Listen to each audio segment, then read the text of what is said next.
Hey guys, this week's episode is brought to you by John Jane Industries' Rising Star of the Month, Big Greek.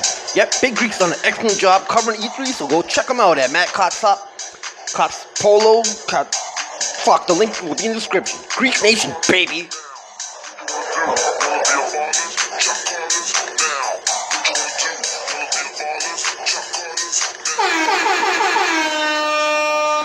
Hello, everybody, and welcome back to the award-winning podcast, the 187 Show. Today's date is Monday, June 18th, 2018, and we're in the fucking studio once again talking about some kayfabe. Let's kick it off with NXT Takeover Chicago Part 2. Yep, the show was just fucking beautiful. I told you guys that I wasn't gonna fucking do another 187 show. I'm getting fucking a little choked up right now, but this show... Fuck, that's how beautiful it was, man. Those are my fucking tears, bro. The most beautiful, poetic kayfabe I ever had the pleasure of witnessing. It just constantly keeps getting better and better every fucking year. I gotta say that NXT TakeOver is the show to watch. Like, every couple of months, they always just deliver nothing but fucking 5-star classics. Probably, it's great because every, like, 2-3 months, you're gonna see the best pay-per-view you've ever seen in your life, so... Fuck, like, it's just a constant cycle of just fucking awesome shit. But let's just get right into it, guys. The show kicks off with Danny Burch and Oney Lorcan going up against Kyle O'Reilly and Roderick Strong, otherwise known as the Undisputed Era. These guys, they work so fast and clean, man. These guys are putting on a clinic of tag team wrestling. I gotta say, the crowd, you guys are being a bunch of fucking dicks, man, to the Euro boys. You guys are booing them like heels and cheering the Undisputed Era like faces. Like, yeah, of course, you guys are fucking mark-ass crowd in Chicago. But fucking, you guys need to behave a little bit better than that. I gotta say, this is a breakup performance from Oney Lorcan. He had a feud with the Drifter before, but it was just okay. The Drifter kind of sucks. He's been actually having breakout stuff on the main roster, I gotta say. Been turning around on the Drifter, but in his NXT run, he was goddamn awful. Well, maybe because he was beefing with a shitty Oney Lorcan at the time, too, there. They're both pretty shit. I gotta say, he was going buck, the Oney Lorcan, that is. And whoever booked this match, they gave every single man, like, all 4 of these guys had a good sequence, a good little time to shine. But when the Lorcan had his time to shine, he was going like 110 miles per hour. The Undisputed Era retains in what can only be described as a 5-star classic. Speaking of 5-star classics, we got Ricochet versus the Velveteen Dream. Besides the main event, this is the match I was looking forward to the most, and it definitely did not disappoint. Both these guys are future main eventers, especially the Dream. I don't know about Ricochet. He might be just like relegated to fucking Apollo Crews status and just do a bunch of flips and shit. But Dream, don't fuck him up, Vince. He's got a character. He can wrestle. He can be on the mic. He's got the look. Everything is perfect for this guy to just rise right to the top. I gotta say, this match was not only filled with crazy spots, but it was filled with crazy theatrics. Once again, the Dream, he's so young, but he's a master of kayfabe. He was talking so much shit. Like, every single time, like, the camera was, like, on him, he was just talking a bunch of smack. It's just fucking incredible, man. And I would say the insult of the night was when he told Ricochet that he belongs in a fucking bingo hall. That's some goddamn ether right there. And the match was just filled with so much great stuff. I can't even begin to describe everything. You don't even need to know a backstory. They just told it all in the ring.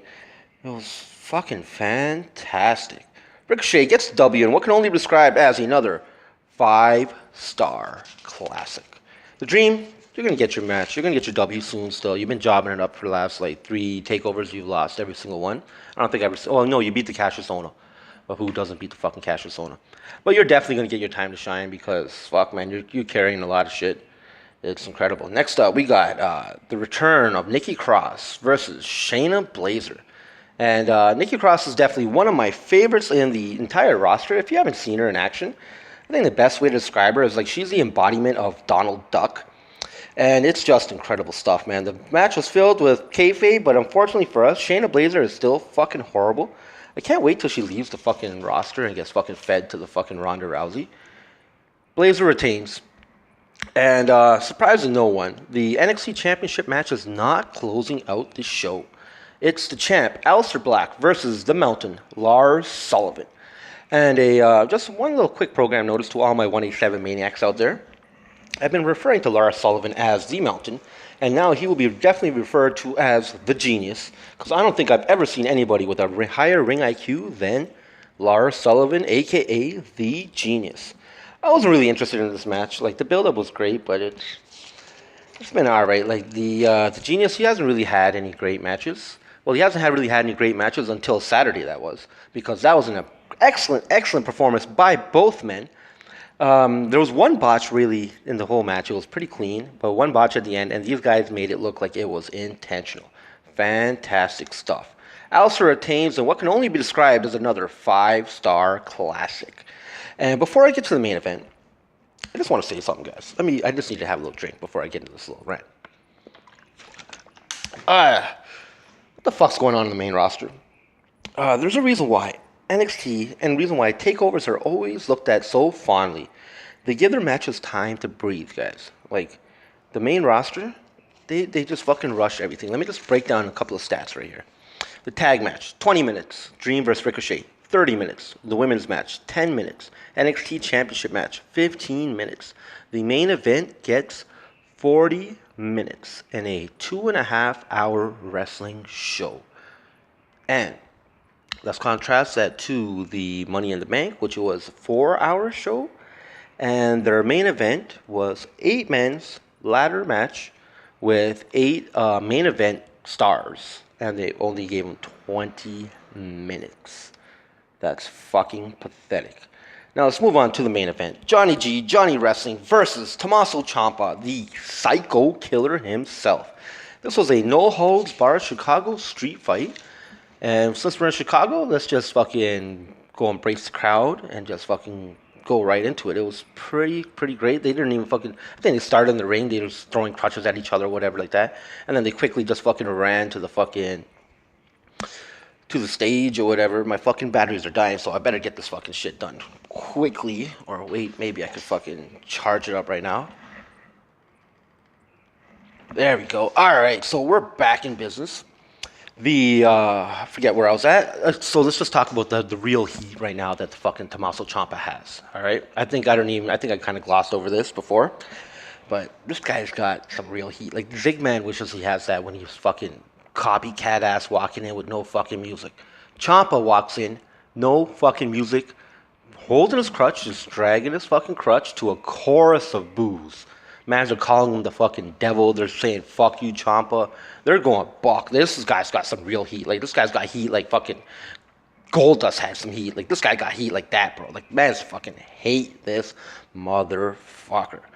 And like I said, from the jump, these guys just ran to the crowd, ran to the concrete, just fucking doing callbacks, because this build-up has been just fucking incredible. Because they've been getting the crowd involved and just ripping signs out of crowds and shit. Some man would rip a sign out of a crowd, but the band had like he had a little weapon for the Johnny G in the crowd. Like, that's just fucking non-stop, top-tier fucking kayfabe. I'm just going to be gushing all night long. Like this, yeah, halfway fucking filled by this match. Although, the spots and setups, they're all fantastic, man. Like I said, these guys are telling a story in the match. These guys, they're like ripping the parts of the ring off, like grabbing the steps, bringing it right to their fucking ring, and not even going back to that. Doing a spot, coming back to that spot like 10 minutes later, doing this fucking... I don't think I've ever seen a match this fucking incredible. Like, I was fucking... tears of joy, guys. Just fucking tears of joy. And the kayfabe, like I said, the storytelling is crazy. They were fucking ripping off... Tommaso Ciampa ripped off Johnny G's wedding ring during the match because the whole build-up, whatever, she was getting involved. The Candice LeRae was getting involved. She took a bump and all that shit. And then whatever. So this guy rips off the man's fucking wedding ring, spits on it, throws it into the fucking crowd, and this gives, like, the Johnny G some, like, Hulk Hogan, Hulk up shit. Like, it's fucking A+, man.